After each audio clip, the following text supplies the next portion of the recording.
ముఖ్యమంత్రి గారు మాట్లాడినా ఇంకెవరు మాట్లాడినా అబద్ధాలు మాట్లాడినప్పుడు తప్పులు మాట్లాడినప్పుడు వెరిఫై చేస్తూ మనం పాఠకులకు ప్రజలకు వాస్తవాలు చేరవేసే విధంగా చూడాల్సినటువంటి బాధ్యత కూడా ఉంది.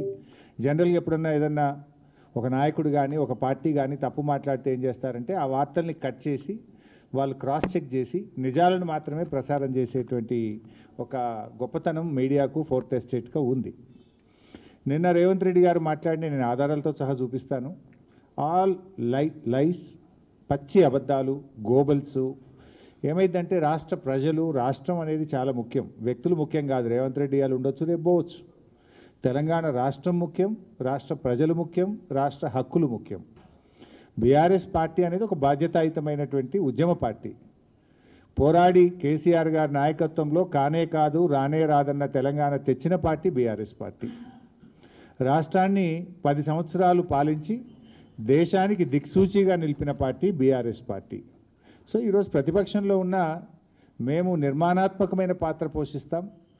ప్రజలే కేంద్రంగా, రాష్ట్ర హక్కులే కేంద్రంగా, రాష్ట్ర ప్రయోజనాలే కేంద్రంగా బీఆర్ఎస్ పార్టీ పనిచేస్తుంది.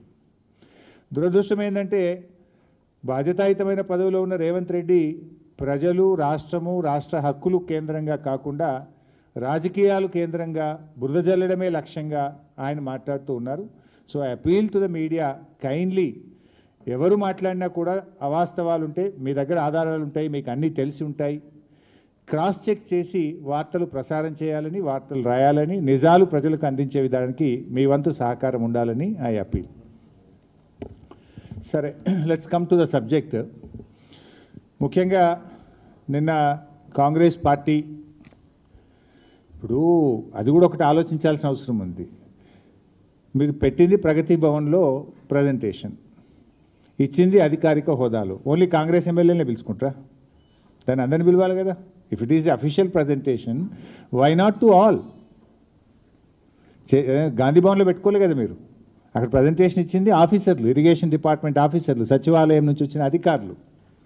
దాన్ని అందరినీ పిలిస్తే ఇంకా వాస్తవాలు బయటకు వస్తాయి కదా. సో నిన్నటి పవర్ పాయింట్ ప్రజెంటేషను అది హైదరాబాద్లో ఇచ్చినట్లేదు, అమరావతిలో ఇచ్చినట్టుంది. ఆ పీపీటీ చూసిన వాళ్ళకి ఏమనిపిస్తుంది అంటే ఇది తెలంగాణ ప్రభుత్వం తయారు చేసిందా లేక చంద్రబాబు నాయుడు గారు తయారు చేసి అమరావతికి వెళ్ళి నాకు పంపిండా అనేటువంటి అనుమానం మాత్రం ఎవరికైనా కలుగుతుంది. ఇలా బనకచెర్లను ఆపాలనే చిత్తశుద్ధి మీకుంటే మీరు చూపాల్సింది ఏంటిది? ఆంధ్రప్రదేశ్ ప్రభుత్వం, చంద్రబాబు నాయుడు గారు కేంద్రానికి రాసిన లేఖలు, జలవనరుల శాఖకు రాసిన లేఖలు, బనకచెర్లను ఆయన ఏ రకంగా ముందుకు తీసుకుపోతున్నాడో చూపించాలి. అది చూపించిందా మీరు? దాని గురించి ఎక్కడా ప్రస్తావన లేదు. చంద్రబాబు గారు బనకచెర్ల మీద కేంద్రానికి రాసిన లేఖలు కానీ, ఆయన మాట్లాడిన మాటలు కానీ నీ పవర్ పాయింట్ ప్రజెంటేషన్లో ఎక్కడ నువ్వు చూపలేదు, దానికి స్థానం దొరకలేదు. ఇప్పుడు కాళేశ్వరం ప్రాజెక్టును అడ్డుకున్నాడు చంద్రబాబు నాయుడు, పాలమూరు ఎత్తిపోతల పథకాన్ని, దిండి ఎత్తిపోతల పథకాన్ని, తుమ్మిళ్ళ లిఫ్టును, భక్తరామదాస్ లిఫ్టును, ఎన్నో తెలంగాణ ప్రాజెక్టులను నేను అడ్డుకున్నాడు. దానికి ఎందుకు నీ పీపీటీలో చూపించలేదు? ఆంధ్రప్రదేశ్ ప్రభుత్వము మన తెలంగాణ ప్రయోజనాల్ని ఎలా దెబ్బగొట్టిందో ఒక్క ముక్కనన్న చూపించినావా నేను?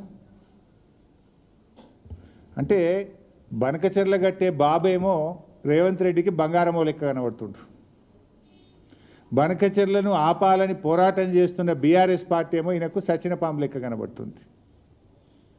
మరి సచినపామే అయితే ఎందుకు కళలు కూడా బీఆర్ఎస్ పార్టీని కలవరిస్తున్నావు? అసలు నువ్వు ఉపన్యాసం ఇస్తే కేసీఆర్ పేరెత్తకుండా, బీఆర్ఎస్ గురించి మాట్లాడకుండా ఏనాడన్నా ఒక ఉపన్యాసం మాట్లాడతావా నువ్వు? అసలు నీకు నిద్రలో లేపితే కూడా బీఆర్ఎస్ యాదికి వస్తుంది, గులాబీ జెండానే కనబడుతుంది నీకు.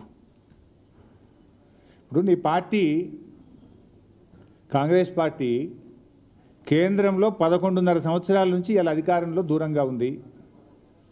అనేక రాష్ట్రాల్లో కాంగ్రెస్ పార్టీ అధికారం కోల్పోయింది. ఈ దేశంలో అనేక శాసనసభల్లో కాంగ్రెస్ పార్టీ ఒక్క ఎమ్మెల్యే సీటు కూడా గెలవలేదు.